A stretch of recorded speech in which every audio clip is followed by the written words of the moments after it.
व मुलगा, आई व मुलगा. 5 वर्षापूर्वीच्या वयातील फरक काय दिला? फरक दिला 25 वर्ष. मला एक सांगा रे, वयवारीमध्ये कधी फरक बदलतो का? 5 वर्षापूर्वी 25 होता, आज किती राहील? 25. आणि अजून 10 वर्षांनीही सांगितलं तरी 25च असतो. का बरं असतो? बघा, मी आणि आई. माझे वय 5 वर्षे, म्हणजे माझे वय 5 वर्ष नाही, भरपूर आहेत, पण सांगतो एक्झाम्पल मध्ये. माझं वय 5 वर्ष आहे आणि आईचं वय 40 वर्ष. किती वर्ष आहे? 40 वर्ष. मग ज्या वेळेस मी 5 वर्षांनी वाढेल, मी 5 वर्षांनी वाढलो म्हणजे मी किती वर्षात झालो? 10. तर आईचं वय पण किती वाढेल? 10 वर्षांनी. म्हणजे आई किती होईल? 50 वर्षाची.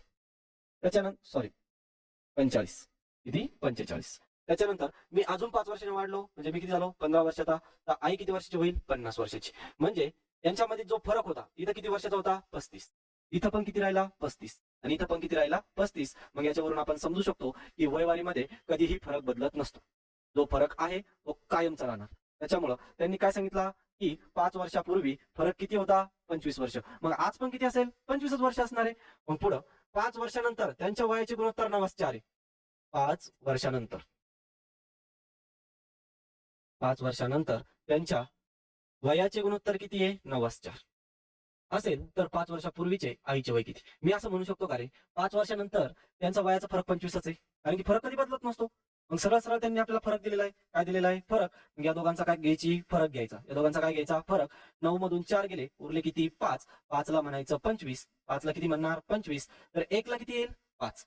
1 ला किती येईल? 5. मग हा 5 आला तर याने या दोघांसोबत गुणाकार करायचा. म्हणजे आईचं वय झालं 45 आणि मुलाचं वय किती झालं? 20. किती झालं? 20. पण हे कधी झालं?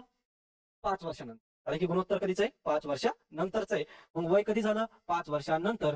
त्यांच्या वयाचे गुण मग कधी विचारलं?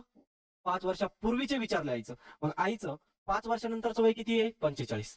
आज किती असेल? 40. आणि 5 वर्ष आधी किती असेल? 35. 5 वर्ष आधी किती असेल? 35 वर्ष. म्हणजे ऑप्शन क्रमांक किती भेटतो? 2. ऑप्शन क्रमांक किती भेटतो? 2.